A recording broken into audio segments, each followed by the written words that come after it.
Bonsoir, mesdames et messieurs. Goedenavond, dames en heren, ladies and gentlemen. Au nom de Passaporta, je vous souhaite la bienvenue, van harte welkom. A warm felt thank you for celebrating this literary festival with us.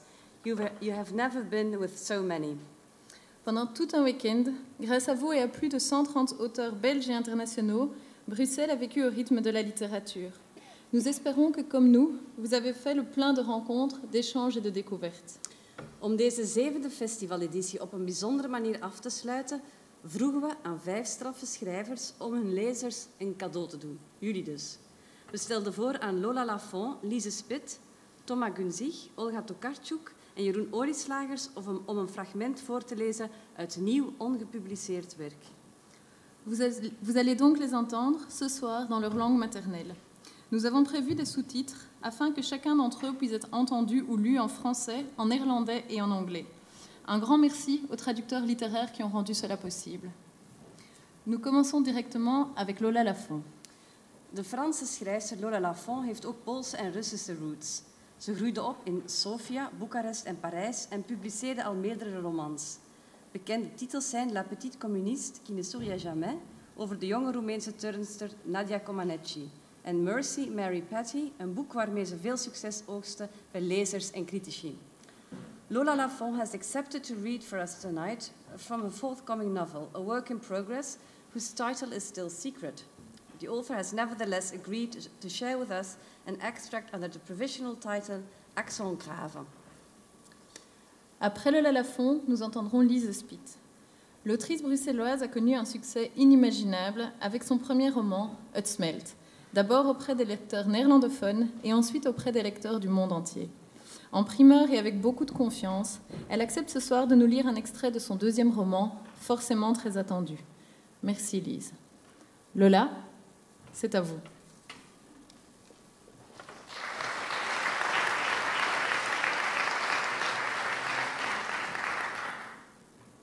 Bonsoir. N'est-ce pas, Anka? L'attaché culturel de l'ambassade de France à Bucarest la fixe, tête penchée, un oiseau interrogateur aux yeux rougis. Sans doute n'a-t-il pas beaucoup dormi tout à l'organisation de ce déjeuner d'exception. Les convives se sont tournés vers elle. Dans l'expectative, les 2 jeunes étudiants roumains, la journaliste aux escarpins blancs vernis et bien sûr l'invité d'honneur, l'écrivain français Franco Del Montel, qui revient d'une semaine en Bucovine, dans le nord du pays, où il a assisté au premier jour du tournage du film adapté de son dernier roman. Elle aurait dû prendre le cachet de Soluprède au moment même où elle a senti le picotement annonciateur dans son palais, ce signe redouté qu'Anka connaît par cœur de la crise d'asthme allergique. Au lieu de quoi, elle n'a pas osé fouiller dans son sac à main, pas osé demander un verre d'eau à la place du champagne servi dès son arrivée. Le picotement s'intensifie, du palais s'étend au larynx. Elle va se donner en spectacle si elle ne prend pas le médicament au plus vite. À qui demander? Où la domestique a rangé son sac? Anka déglutit, paniquée de constater que déjà l'œdème se répand. « N'est-ce pas? N'est-ce pas ?» répète le type de l'ambassade, mais n'est-ce pas quoi? Les 2 étudiants assis à ses côtés la dévisagent, comme si elle avait dit quelque chose d'inconvenant. Omoplate serrée, le cou tendu, ils se tiennent les fesses à peine posées sur le bord du canapé en velours vieux rose. Une vague odeur de rince doit citronner, un parfum saturé de vétiver se mêle à celle des petits fours, des feuilletés fumants que sert une jeune femme brune en chemisier blanc et jupe noire. Anka la reconnaît, c'est elle qui a rangé son sac. Bertrand Valmans, l'attaché culturel, s'éclaircit la voix. Anka saisit l'occasion pour tout sauter à l'unisson en s'excusant. « Désolée, quelque chose qui... pardon, je dois prendre quelque chose dans mon sac qui... désolée. » Lorsqu'elle reprend place au salon, la journaliste s'entretient avec l'invité d'honneur affalé dans son fauteuil, l'air vaguement lassé de celui qu'on honore avec régularité dans le monde entier. Son avant-dernier roman est traduit dans une 20aine de pays, le prochain est déjà acheté par les Américains. On souhaite à nos étudiants de suivre un parcours aussi phénoménal que le vôtre fait Valmans. N'est-ce pas, jeunes gens? N'est-ce pas, Anka? L'avant-veille, Une attachée de presse au ton maussade l'a informé que pour ce déjeuner, l'écrivain souhaiterait s'entretenir avec de jeunes Roumains francophones. L'université de Bucarest a été efficace, le casting est parfait, les exigences de l'écrivain satisfaites. Dan est étudiant en littérature française, il consacre son mémoire à Georges Perec. Violel vient de décrocher une bourse pour effectuer des recherches en hydrologie dans les Alpes. Il étudie les eaux souterraines et enfin, Valmont se jette un rapide coup d'œil à son carnet. Notre jeune Anka a passé 2 ans à Paris. Elle y a soutenu sa thèse consacrée au... Voyons. Ah oui, une thèse soutenue avec grand succès, mention très bien à l'unanimité du jury, consacrée aux personnages issus d'Europe de l'Est dans le cinéma américain des années 60 aux années 80, fait Anka. La call girl espionne blonde en robe moulante qui arpente les halls des grands hôtels et son corollaire, l'homme aux yeux bleus et au visage impassible vêtu d'un imperméable gris qui fait preuve d'une cruauté raffinée lorsqu'il torture le héros. En bref, Anka rougit d'avoir monopolisé l'attention. Je travaille sur le cliché, le stéréotype, et passionnant. Mais tout ceci est fort heureusement dépassé, l'interrompt l'écrivain, avec le sourire indulgent qu'on adresse à une écolière hors sujet. Pas vraiment, rétorque Anka. Les stéréotypes ont pris d'autres formes, c'est tout. Maintenant, dans tous les films qui se déroulent dans les Balkans, on trouve forcément de vieux paysans au visage buriné, des Roms en jupe bariolée qui chantent et dansent dans la neige, sans oublier les policiers, les politiques corrompus, ventripotents. Et... Passons donc à table. Bertrand Valmont s'est levé brusquement, lissant des plis imaginaires sur son pantalon de flanelle grise. Il a indiqué à chacun sa place autour d'une table recouverte d'une nappe blanche, brodée de rouge au centre, 2 bougies, aux petites flammes indécises. Violel et Dan découpent, piquent, saucent, s'essuient avec précaution la bouche du coin de leur serviette blanche, une gorgée de vin, acquiescent, sourient, opinent, se tiennent bien droit, de façon à ne pas croiser le regard d'Anka assise entre eux deux. Cette façon qu'elle a eue de couper la parole à l'écrivain.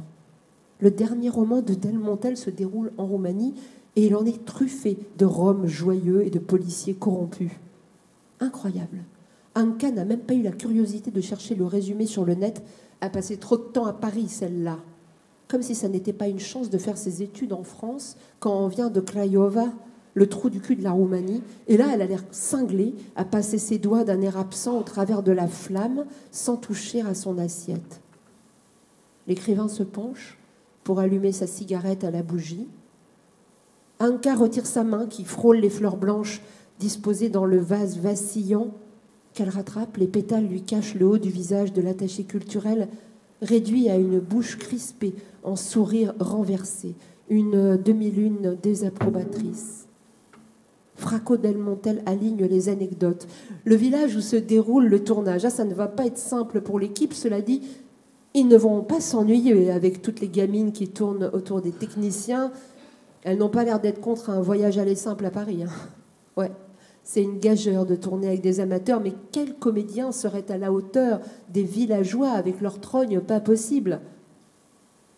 On se sourit. Dans un silence ponctué de vibrations, le téléphone de l'écrivain dans la poche de sa veste.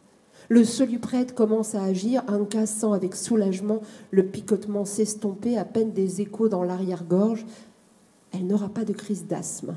Le quart de l'exomil qu'elle a pris en même temps contribue à l'apaiser. Ça fait des semaines qu'elle n'a pas eu de crise majeure, mais ce déjeuner auquel elle a été conviée à la dernière minute l'a angoissée. Hier, elle n'a trouvé personne à qui emprunter une robe à la hauteur. Elle a opté pour ce qu'elle appelle son costume parisien.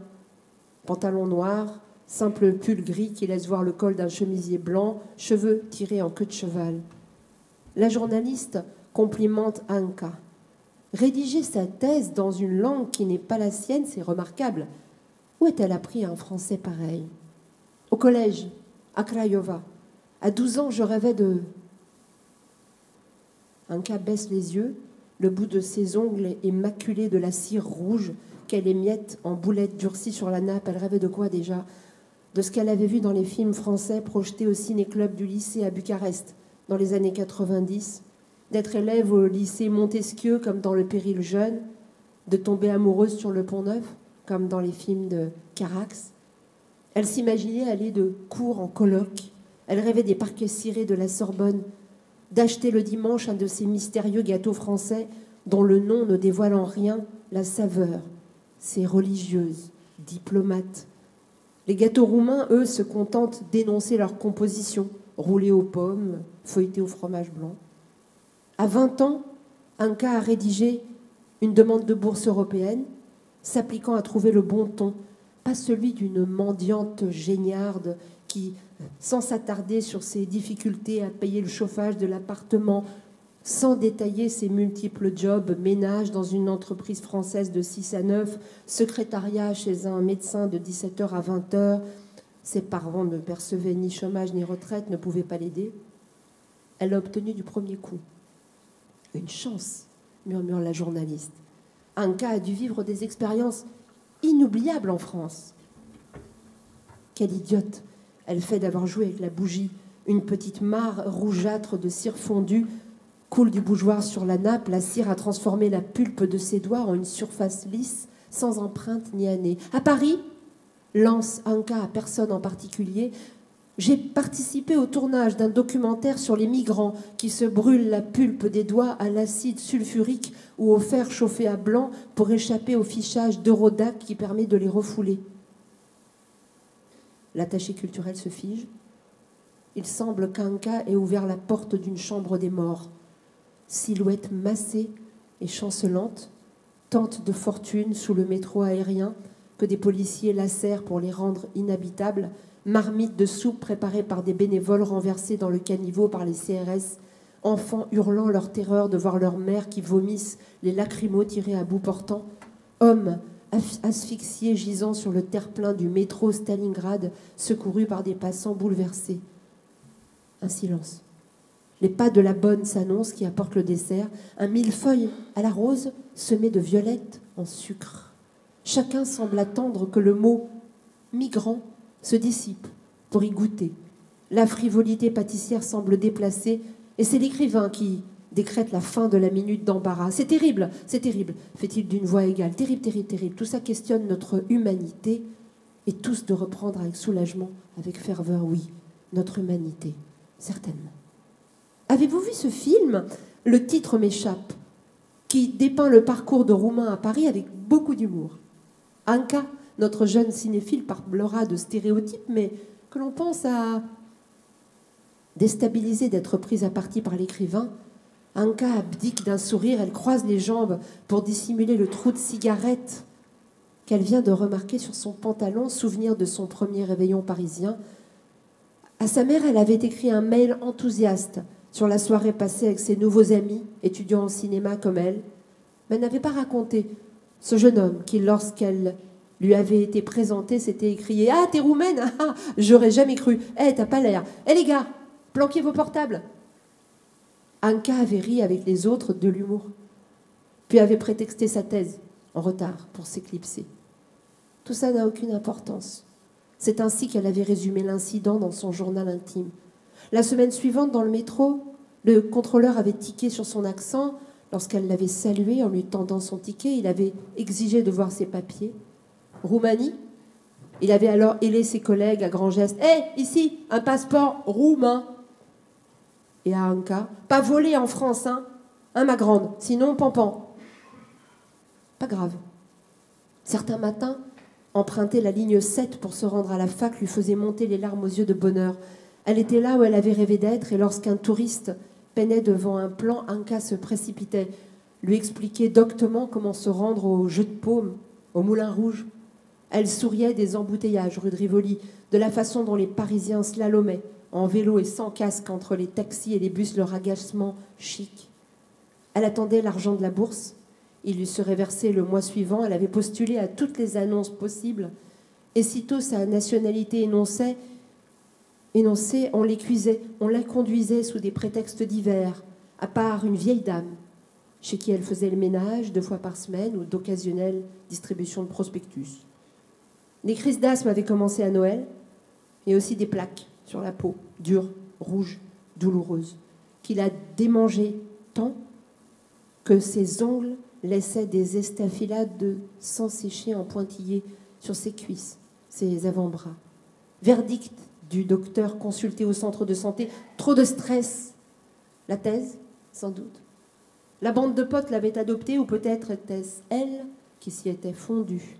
Elle y disparaissait, avec application et reconnaissance, spectatrice de leur histoire de cœur, de cul, de famille. Il se montrait impressionné qu'Anka soit à ce point francophile. Elle connaissait tout, d'Étienne Dao aux Deschiens en passant par Rivette. Un jour qu'ils étaient ensemble dans le métro, un homme au trait tiré était entré dans le wagon en s'excusant et s'était lancé dans une version approximative de La vie en rose à l'accordéon. 2 des jeunes femmes de la bande s'étaient mises, à la grande joie du reste du groupe, à chanter avec le vieux. Puis, lassée de ses maladresses harmoniques, elle lui avait fait signe en se bouchant les oreilles. « Stop, arrête de jouer, tu nous saoules. Stop, c'est insupportable. » Anka n'avait pas protesté. Elle n'avait pas dit que si ce monsieur jouait mal, c'est qu'il n'était pas musicien, mais professeur ou médecin ou ouvrier spécialisé. Qu'elle s'en était prise à un type de plus de 60 ans, obligé d'apprendre en vitesse à jouer de l'accordéon pour gagner quelques pièces dans un pays où il ne pouvait pas exercer son métier.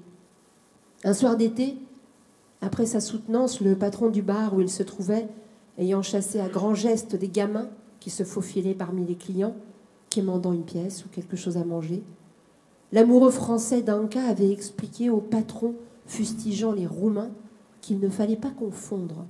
Eux, c'étaient des Roms, rien à voir avec Anka, par exemple. Elle n'avait rien dit, rien fait, honteusement soulagée d'être du bon côté du tri.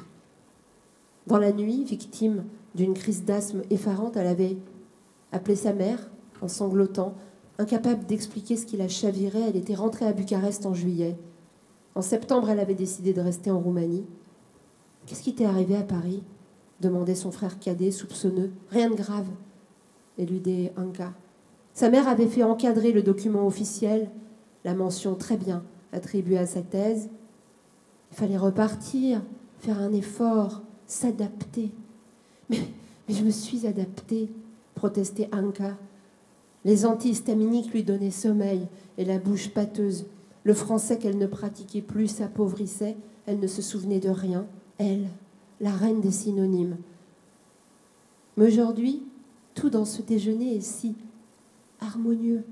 L'arôme du café s'accorde parfaitement à la fragrance cannelle des bougies finissantes. L'attaché culturel lui sourit avec gentillesse, puis réclame le silence. L'amour de la fiction est ce qui nous réunit aujourd'hui autour de cette table. Les mots, les images auront toujours... Alors Anka lève la main timidement. Pardon, c'est stupide. Mais elle ne retrouve plus le mot en français. En roumain, on dit « potrivi », s'adapter, répond prestement l'officiel français. « Merci », fait Anka. Quand elle rentrera à la maison, elle notera les synonymes dans son carnet.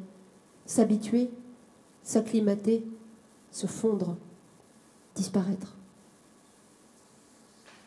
Merci.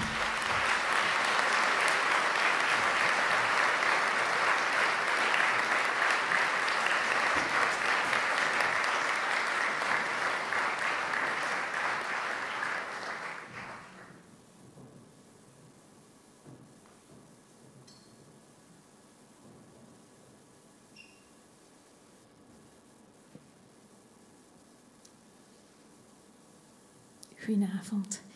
Ik lees een stukje voor uit een hoofdstuk met de titel De uiversnipperaar.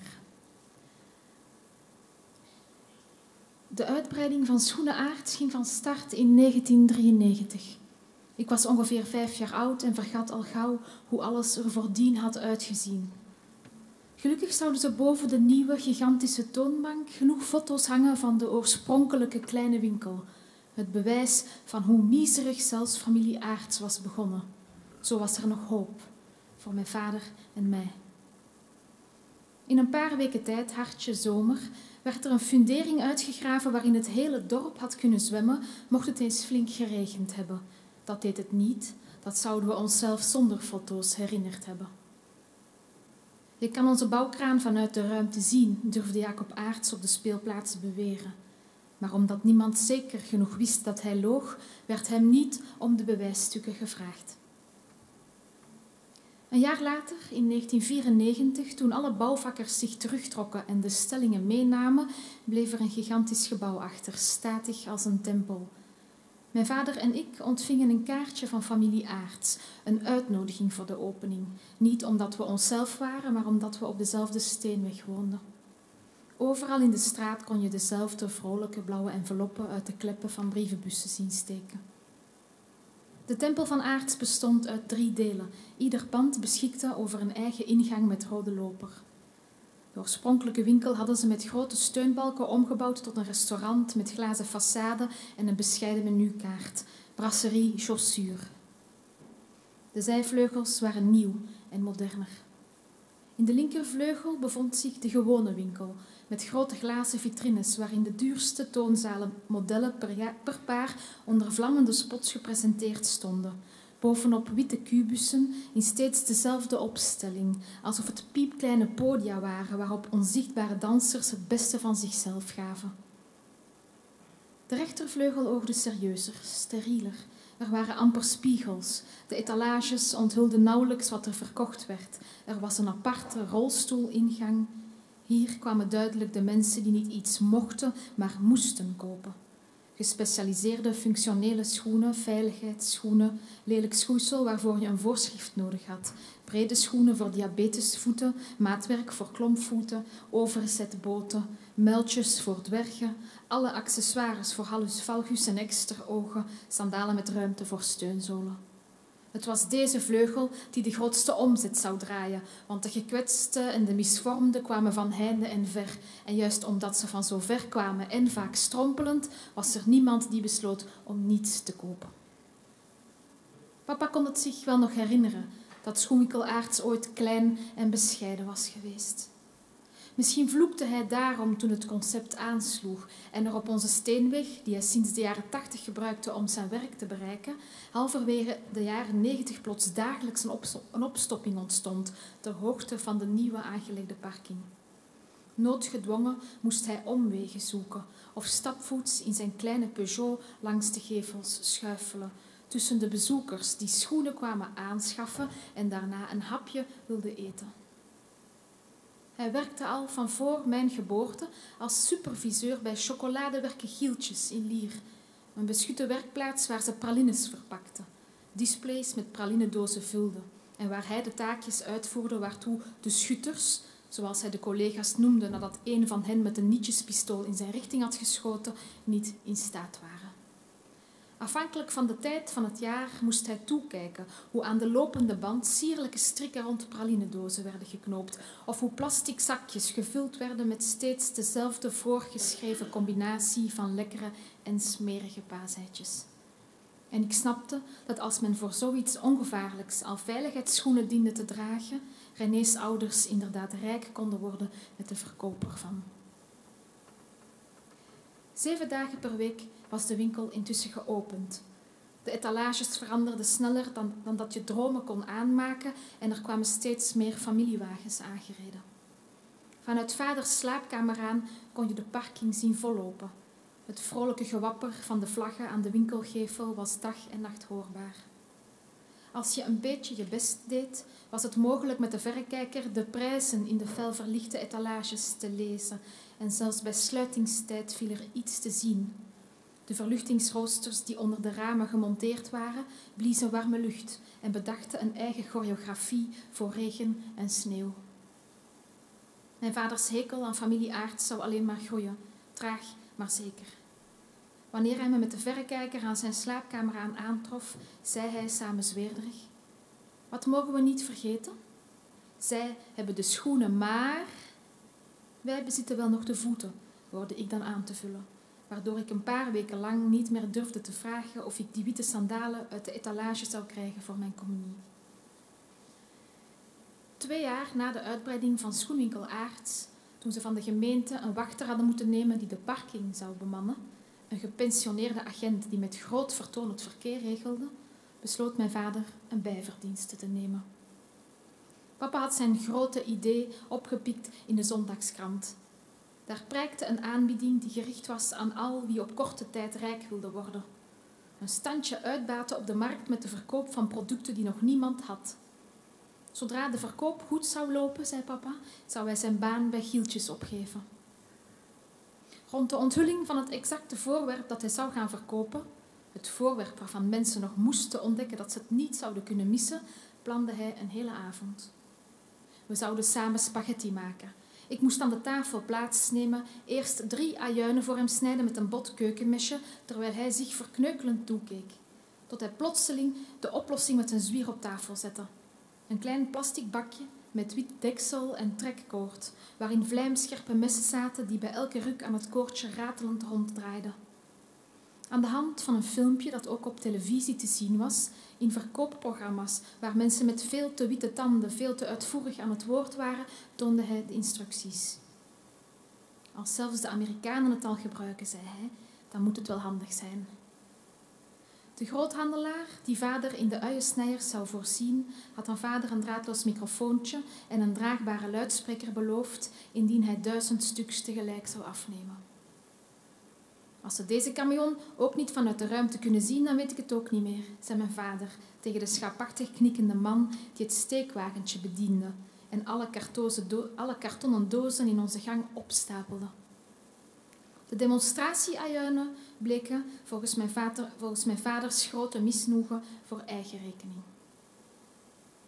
De eerste paar maanden van zijn job als marktkramer maakte papa me in de weekenden wakker en nam hij me mee. Zo kon hij een babysit uitsparen. Net zoals ik me niet kon herinneren dat de schoenenzaak van René's ouders ooit in 1 klein pand hadden gepast, kon ik me al snel de auto van mijn vader niet meer inbeelden zonder een doos ajuinversnipperaars op de achterbank. De visnetzak vol uien zette hij in mijn oude kinderstoel en voorzichtig klikte hij de veiligheidsgordel eromheen. Alle weekenddagen, nog voordat de bedrijvigheid op parkingaards op gang kwam, vertrokken we samen met een opklaptafel, een partytentje, een opgerolde vinylen tafelkleed en de zak ajuinen in zijn wagen naar een van de naastgelegen dorpen, waar we voor 7 uur ons kraampje opstelden. We namen een thermoskan thee mee, partjes lavage kiri en op de markt kochten we een brood. Dat mocht pas gehaald worden wanneer we de eerste 5 uiversnipperaars verkocht hadden. Dat had ik zelf verzonnen, jammer genoeg. Dus ik kon me er daarna niet meer tegen verzetten. Papa had weinig tijd en bovendien zijn beide handen nodig om de uitsnijder te demonstreren. Gewoon een potje vasthouden en trekken aan het koordje. Gelukkig had de groothandelaar aan vader daadwerkelijk een draadloos microfoontje met versterking geschonken. Zo hoefde ik geen luidspreker aan zijn mond te houden terwijl hij stond te trekken en kon ik tenminste doen alsof we niet bij elkaar hoorden. Van 7 tot 12 speelde ik de geïnteresseerde voorbijganger, in de hoop zo de belangstelling van anderen aan te wakkeren. Niemand wilde de enige zijn die naar het versnipperen van ajuinen stond te kijken. Zo werd ik tegelijk het schaap dat publiek moest vormen als de herdershond die in stilte de eerste dame met trolley aan de kraam moest krijgen. Ik speelde alles wat papa nodig achtte om iets te verdienen. Uur na uur keek ik knikkend naar de show die hij met steeds groter vertoon herhaalde. De kwartjes ajuinen die hij in het toestel plaatste, de snokken die hij aan het koordje gaf, zijn blik bij het bekijken van het resultaat, zijn imitatie van de kale, gedubde Amerikaan. De prachtige, volmaakte snippers ving hij nadien op in een kom, die hij af en toe leegschudde in een grotere curverbak onder de tafel. Hij somde de voordelen op, sprak vrouwen aan over mascara die niet meer zou uitlopen, sprak over vingers die niet meer zouden stinken. En zodra er iemand een aankoop begon te overwegen, trok hij aan het ratelende koordje, alsof er een verroeste gasmachine aan vasthing die weer in gang moest gebracht worden.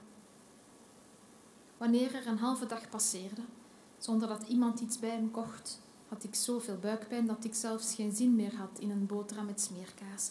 En de krampen flakkerden op, elke keer ik vaders veiligheidsschoenen zag, die bedekt raakten onder de neerdwarrelende bruine schillen. Geen kans zou hij hem benut laten om aan te stippen dat deze niet van bij aards kwamen. Dank jullie wel.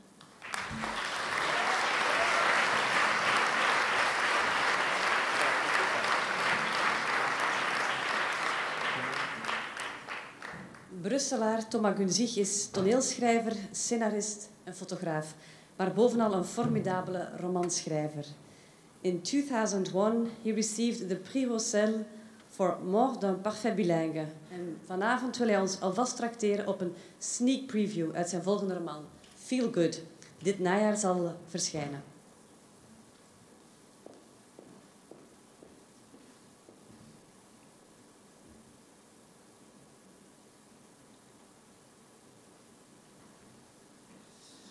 Bonsoir tout le monde.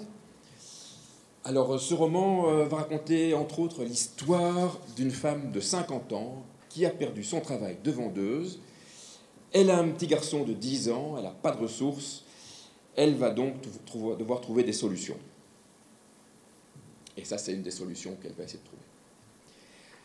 Alice réfléchit. Chaque mois, il lui manquait dans les 500 €.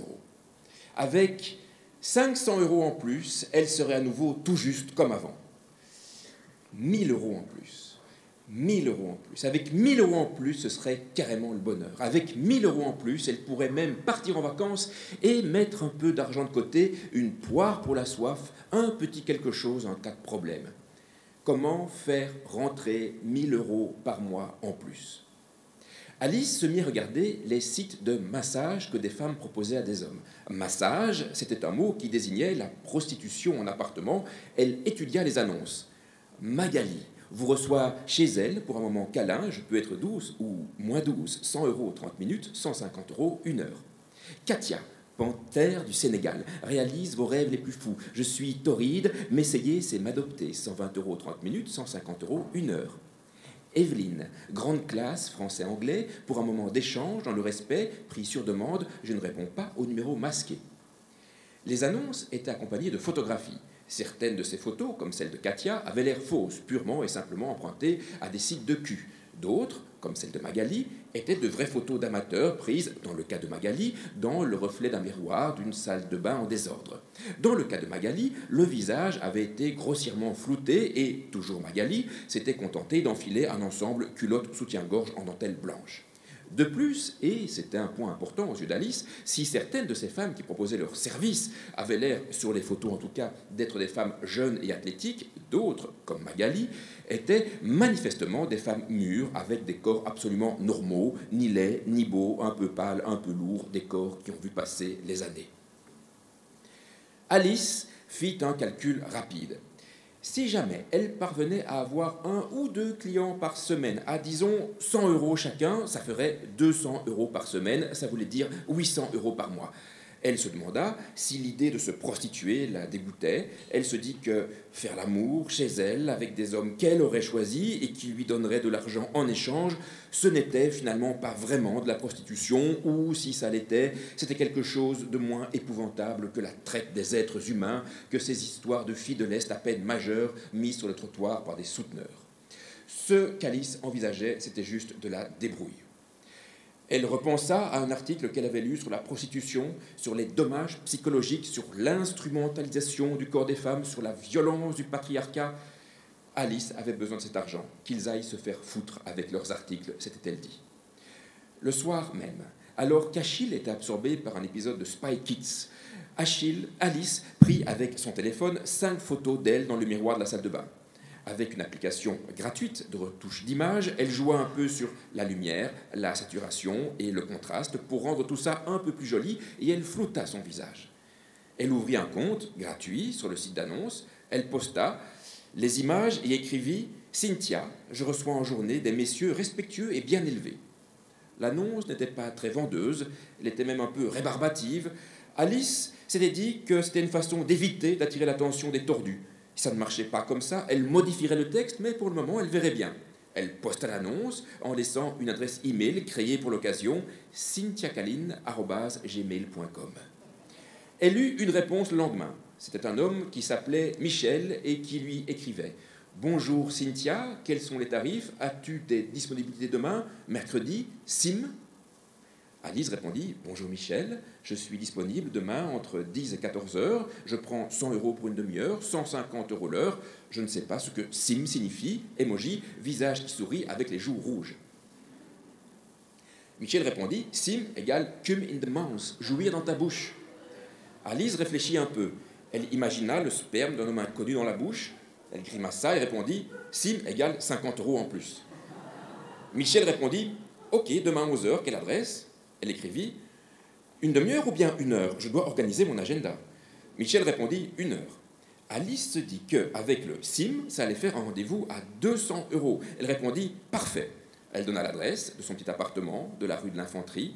En fin d'après-midi, juste avant d'aller chercher Achille à l'école, 2 autres messages étaient arrivés à l'adresse cynthiacaline@gmail.com.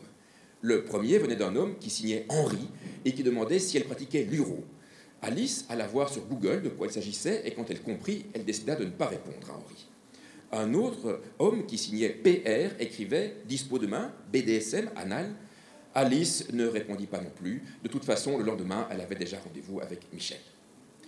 Le lendemain, en attendant Michel, elle prit une douche. Gel douche délassant, alors qu'idée, marque Carrefour, 1,30 € les 250 ml, c'était les moins chers. 2. Elle se passa de la crème pour le corps, Nivea Soft Corps, visage-main, 1,98 € le tube. Elle se rasa les poils du pubis, se maquilla légèrement, enfila la nuisette pêche qu'elle avait achetée des années plus tôt pendant son histoire avec Nathan. Elle ne l'avait finalement jamais portée. Elle mit un peu d'ordre dans l'appartement. Elle rangea les jouets qu'Ulysse avait laissés traîner dans le salon. Elle mit des draps et un couvre-lit propre. Et elle déposa sur la table de nuit la petite boîte de Durex classique natural, 6 pièces, 4,15 €. C'était les moins chers. Elle avait hésité avec la gamme Real Feeling, mais ils étaient 6 € plus chers. Michel sonna à 11h pile. Alice se surprit à ne pas être nerveuse du tout. Elle s'était mise dans l'état d'esprit de quelqu'un qui avait un travail à faire et qui va le faire avec conscience professionnelle, comme un nettoyage de bureau, comme un inventaire. Michel était un homme d'âge moyen et de taille moyenne.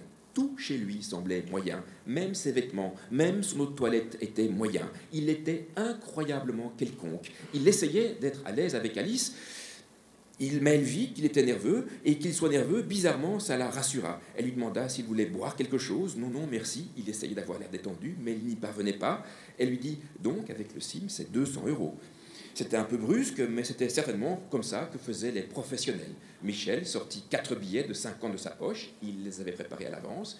Alice se rendit compte qu'elle n'avait pas pensé à un endroit où ranger l'argent. Elle alla dans la cuisine, glissa les billets sous la machine à café, puis elle fit rentrer Michel dans la chambre. C'est joli, avait-il dit. Ça n'avait pas beaucoup de sens, parce que la chambre d'Alice n'était pas spécialement jolie. Il avait dit ça pour dire quelque chose, juste pour essayer de masquer sa nervosité, et lui avait dit « Tu peux mettre tes vêtements sur la chaise ».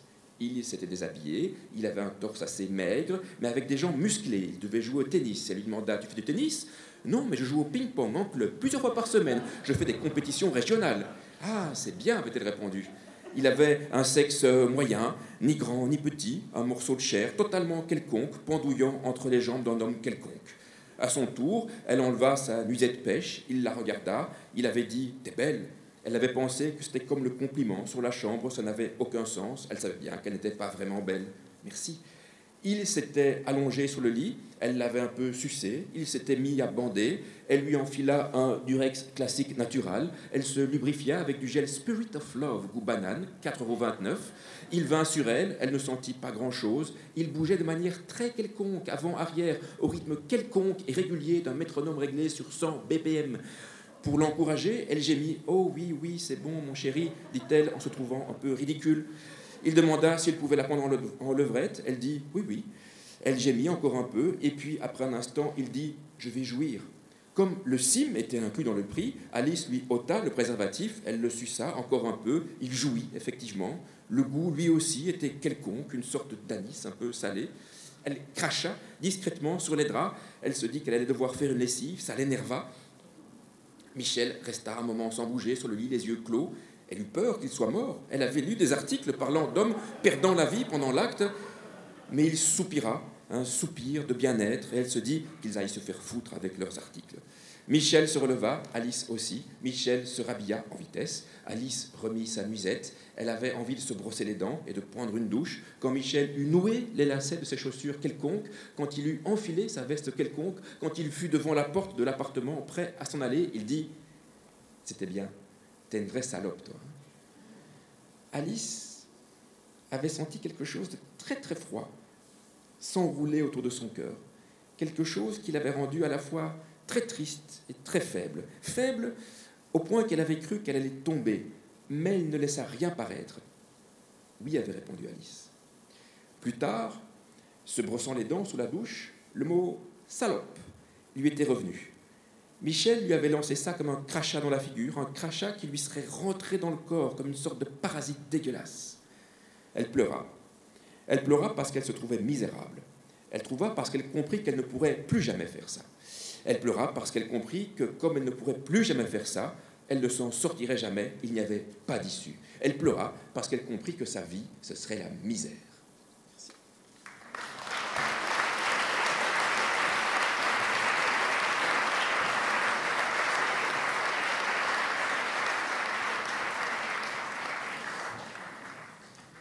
Olga Tokarczuk is among the greatest contemporary Polish writers. She has published 9 novels and 3 collections of stories. She has won many international prizes, including the Man Booker International Prize, and has been translated into more than 30 languages.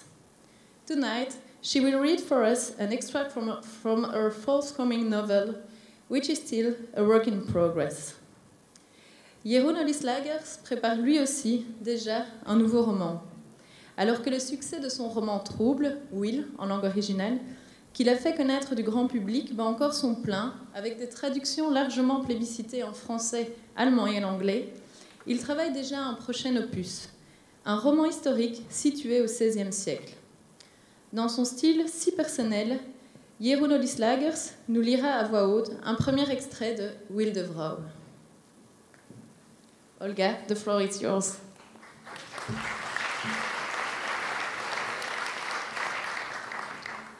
So I have a honor to read you first 2 pages of my new book, and it's really new, and even my husband don't know these pages.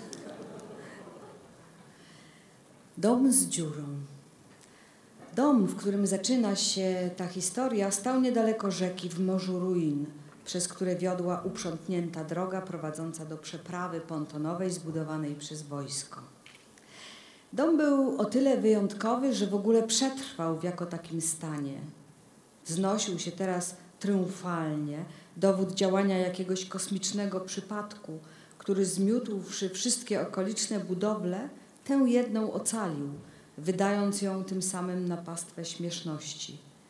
Była to bowiem kamienica pomyślana jako stojąca w szeregu, między innymi sobie podobnymi, wąska i wysoka. A teraz wyglądała groteskowo. Boczne, bezokienne ściany wydawały się obdarte ze skóry. Widać było cegły, stare miejsca po schodach, spawy i łączenia. Dzięki jednak tej jednej ocalałej kamienicy można było sobie wyobrazić, że znajdowała się tu kiedyś ulica. Musiała być całkiem porządna, bo fasada była strojnie wykończona, z 2 rzeźb przy wejściu zostały tylko cokoły, a klasyczne gzymsy przy balkonach oderwały się całkowicie, podobnie jak same balkony. Nad zachowanym portalem wyszły obronną ręką tylko stopy postaci. Kto wie jakiej?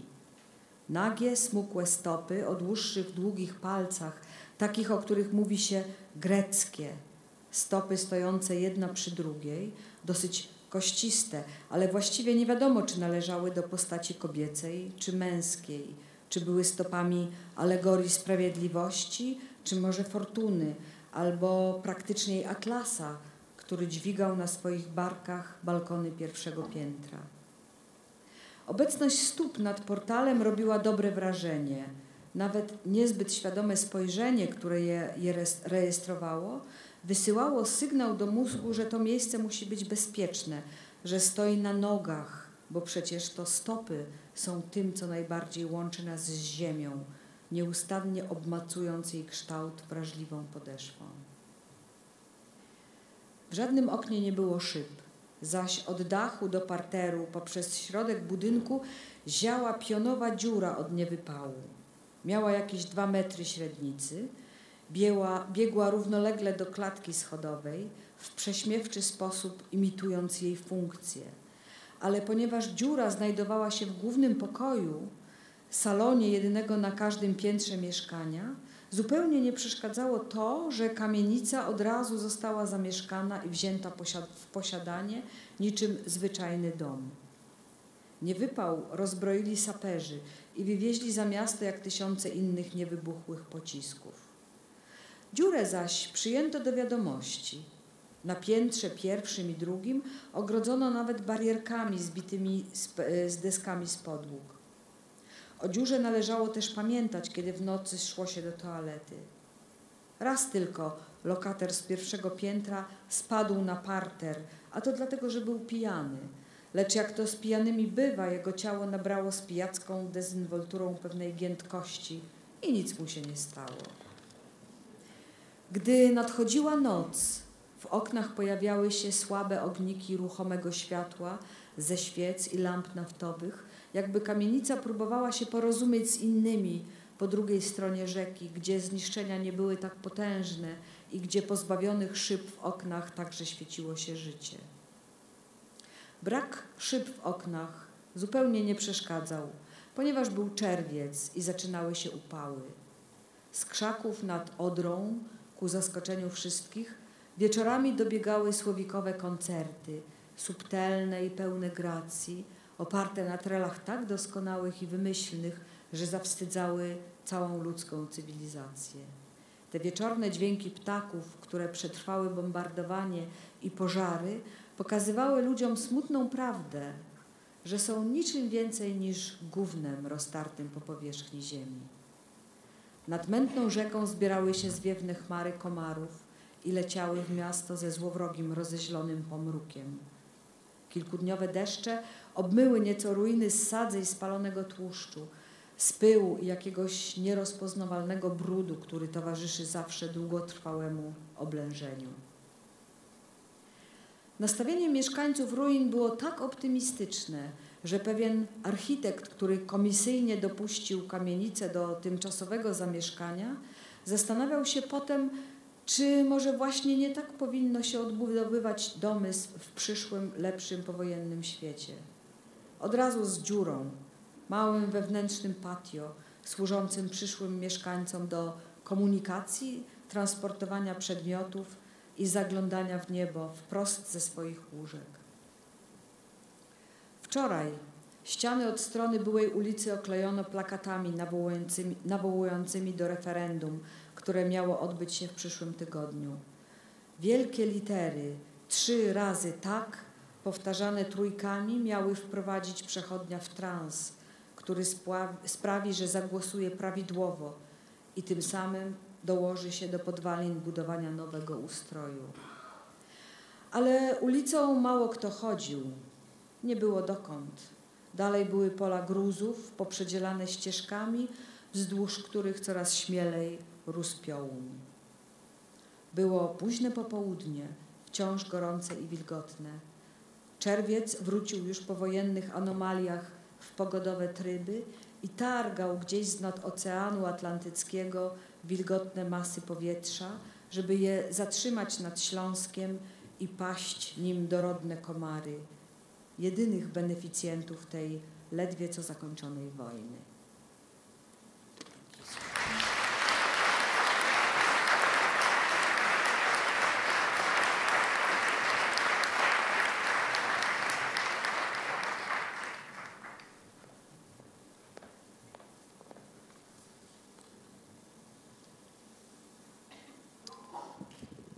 Goedenavond. Zo opent voorlopig Wilde Vrouw. Wanneer een vind 3 vrouwen aan de aarde heeft moeten toevertrouwen, de een na de ander, en 2 van hen ook nog eens deze wereld hebben verlaten met een voldragen kind in hun buik, dan acht hij zijn zaad vervloekt. De laatste was de eerste die een kind baarde alvorens te sterven. De eerste 2 kwamen zelfs niet aan baren toe, maar stierven, beladen als een schip vol toekomst, nog voor ze met hun vracht wisten aan te meren. De eerste voelde zich geminacht en had schrik van mijn manieren. De tweede piste op mij van op grote hoogte en deed of ze me in bed verwelkomde als een stier. De derde keek in het zwart van mijn ogen en wist genoeg. De eerste sloot me op zonder het te weten.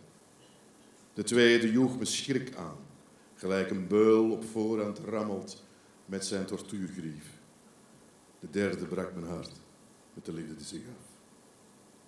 En achteraf, altijd achteraf, beseft een mens pas hoe buitenzinnig alles is geweest. Alsof elk van hen half een droom, half een leven met mij heeft trachten te slijten. Zonder te weten, zonder dat ik het zelf wist. Waar de droom begon en waar die door het wakend leven werd opgevreten. Ach nee, wees eerlijk. Zonder iets te weten over elkaar. Buitenzinnig was dit dus, buiten de zintuigen. Ergens op een andere plek tussen hemel en aarde, zelfs niet in uw eigen hoofd. Het vage vuur, misschien. Misschien speelt wat er tussen vrouw en man heerst zich af in een eeuwig vage vuur. Wachtend op die ene bevrijding, die één van hen of beide naar boven voert. Maar dat zou kunnen betekenen dat de dagen die daar verplicht worden doorgebracht, kunnen worden ingekort door ze af te kopen bij een of andere geldbeluste pastoor die een wolk van wierook en met een zuinige mond het slijk der aarde ontvangt, zodat er nog meer kerken kunnen worden gebouwd, gezopen en gevreten kan worden onder het teken van de gelijkheid onder oplichters, terwijl de gewone mens met angst en gehoorzaamheid blijft besmet. Is er wel een vage vuur? Vraagt men zich nu meer en meer openlijk af. Of is dat een gebied dat in de eerste plaats door uw schijnbaar devote dienaars bij ons werd afgedwongen, zodat ze er iets aan verdienen? Misschien bestaat dat vage vuur vooral in het hoofd van ieder als een kamer waar de pijn woont. En zal men in de mijne 3 vrouwen aantreffen. Alle 3 hadden ze me dingen te leren over het leven. Alle 3 was hun tijd beperkt en achteraf hun woorden kostbaar. Alle 3 sneden ze me zo aan stuk dat ik uiteindelijk, moe gestreden, mijn kloten als mijn grootste vijand begon te beschouwen. Mijn vruchtbaarheid een doder in een schoot en mijn fluit het wapen. Bij het laatste overlijden weende de vroedvrouw zacht, terwijl ze mijn gezonde zoon waste. Ik breng meestal mirakels ter wereld, fluisterde ze. Bij u breng ik de dood. Geen schunnegaard, geen duivelaanbieder, geen smeerlap. Krijgt zoveel dood in zijn huis. Ze keek me daarbij aan alsof ik haar een antwoord schuldig was. Iets dat mijn eigen pijn verklaart, mijn noodlot verschoont, het raadsel van mijn ongeluk bezweert. Daar stond de lege baarstoel.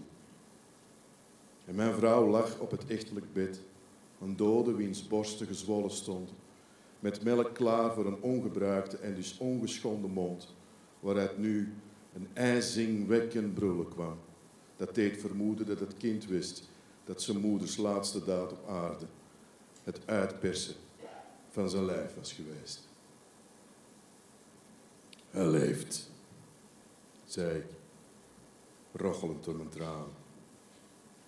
Margreet knikte terwijl ze hem trachtte te sussen, maar bleef intussen kijken naar de moeder, naar mijn derde vrouw, tussen haar dijen verzwolgen, gelijk door een wolf, haar schone ogen gesloten, gelijk een heilige, die haar zegen en zaligheid heeft gegeven.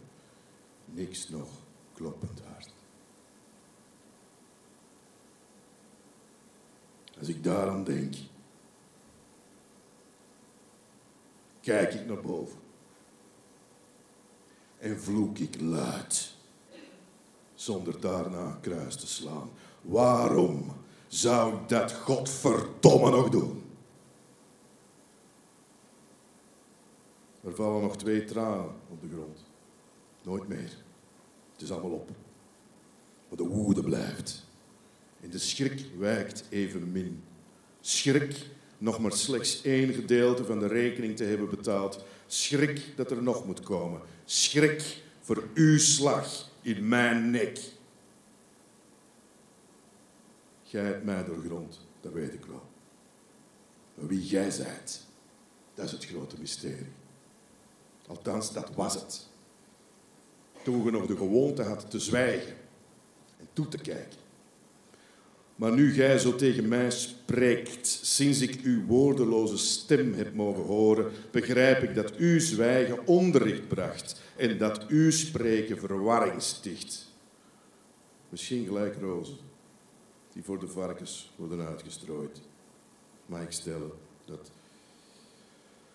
gij als raadsel, als vloeibaar ijzer zou moeten zijn in de mal van vriendschap, of zeg ik beter, gij wordt verwacht mijn liefdevolle vader te zijn. Doch gij zijt een raadsel van gruwel, gelijk ook ik nog altijd een raadsel ben voor mezelf, een schaap dus, klaar om geofferd te worden.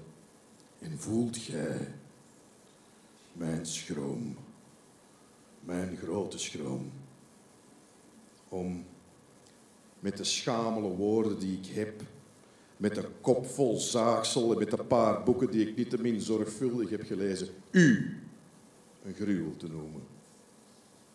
Gij zijt zowel de bedenker als het raadsel zelf. Niemand heeft u ooit kunnen doorgronden, tenzij uw zoon en zelfs hij. We leven in tijden van lieden die menen dat er wel een weg naar u bestaat, zonder priester of heilige daarbij nodig te hebben en hun leven veil hebben om daarvan te getuigen. Gij blijft een raadsel. Want gij spreekt tot mij. En hoe meer gij spreekt, hoe minder ik weet wat ik doe. Na al die dood van dichtbij te hebben beleefd, weet ik niet meer wie ik nog ben en wat er nog van me rest. De liefde in mij is sindsdien gelijk een vermaledeid vat in mijn herberg, onaangesproken, omdat niemand er wil van drinken. Mocht ik vroeger dan verwacht vanwege een ongeluk, een ziekte of een onhandigheid voor uw vierschaar komen, dan ben ik tot pijn bereid. Een half leven geleefd is niet geleefd. Maar diep in mij zit een wonder verscholen dat pas wonder mag heten, indien dit mij drijft tot het einde, tot ik weet dat het is volbracht. En al wat me nu zo beschimpt en vernedert een plaats krijgt, samen een middel vormt om een doel te bereiken. Het verheffen van mijn ziel, het aanvaarden van uw spreken, te weten, te hebben bestaan. Meer reden. Vervloekte kloten. Vermaledeid zaad. Tot de dag van vandaag is dat wonder. Een grol door de dood verteld en door u aan mij getoond. 3 keer op een baarstoel onder het bloed met de verzwolgen vrouw daarvan als trieste bron. De dood aast dus niet op mij, maar belaagt de vrouwen die ik liefde heb geschonken, zodat ik, levend en wel, mij hier meer vervloekt acht dan in de hel, bradend aan een spit, stinkend naar zwavel en vuiligheid. En wat als ik me zelfs dat wijs maak? Wat indien me dat allemaal in feite van mijn zinnen heeft beroofd? Dat is wat ik in ieder geval voel, terwijl ik terugkijk op wat er is gebeurd in het verleden, terwijl ik me nog altijd niet veilig waan in het heden. Ik ben niet zeker meer van mezelf. En veel van wat ik heb meegemaakt lijkt het verhaal van een halve zot, die helemaal zot wordt in een waanzinnig geworden tijd om achteraf nog eens te worden vervloekt met momenten van helderheid. Waanzin kent zijn geschiedenis. Zo besef ik nu. En ze is altijd persoonlijk. Maar ze gedijt beter in een eeuwig hedendaagse dronken tijd, zot van zichzelf en daardoor blind voor wat er komt. Daar ben ik nu uit. Gelijk een zeeman, ontsnapt uit een zinkend schip en aangespoeld op een vreemde oever, zonder echt te weten of die miraculeuze redding hem ook van zijn sluimende waanzin heeft ontdaan, of ik met andere woorden daarvoor mijn rekening heb betaald aan u. De twijfel is misschien wel tellender dan ooit en het onbegrip wordt nog groter. Ik spreek u nu stamelend toe in Amsterdam.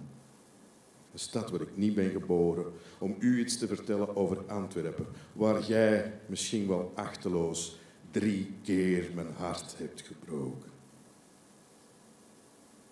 Een mens moet dwaas worden om de ware wijsheid te leren, wordt er ergens verteld in het boek. Dat klinkt als een vrede grap.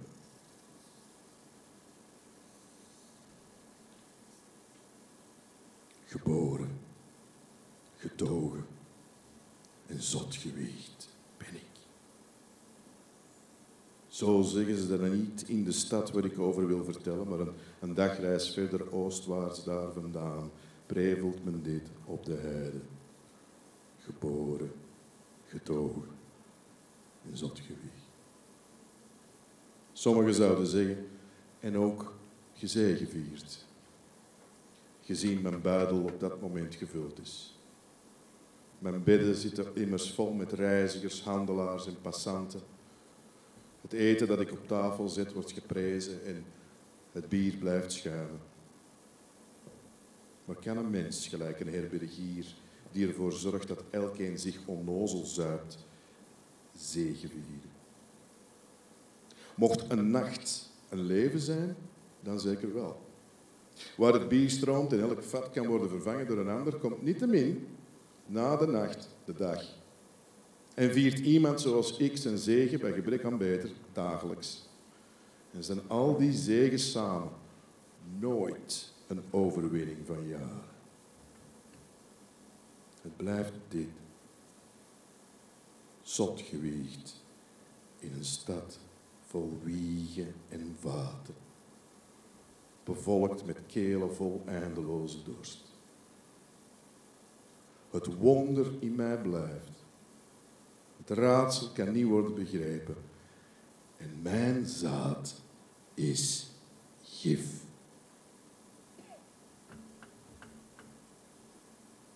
Dat is het verleden, waarin ik u zal trachten te loodsen. Vanuit buiten roept mijn zoon: Vader! Ik wil hem niet horen. Dank u.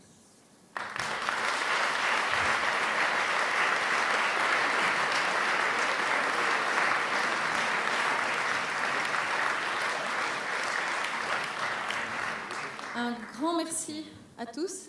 Hartelijk bedankt aan jullie lezers, festivaliers, auteurs, vertalers, dessinateurs qui avaient rendu ce festival possible. Dank aan alle partners voor de steun en aan alle de culturele plekken waar we te gast mochten zijn, zoals hier in AB. Passaporta Festival vindt plaats om de 2 jaar, maar als literatuurhuis zetten we het hele jaar door de deuren open. We're looking forward to seeing you again quite shortly for Max Porter, Valeria Luiselli, Horacio Castellanos, Moya Otessa Moshfegh, or you can visit us online on passaporta.be. En daar vind je zeker aftermovies, pictures en heel veel nieuwe teksten van het festival. We're looking forward to welcome you again, maar eerst nog graag een warm applaus voor de schrijvers van vanavond. Lola Lafon, Lise Spit, Olga Tokarczuk, Thomas Gunzik en Jeroen Olistaar.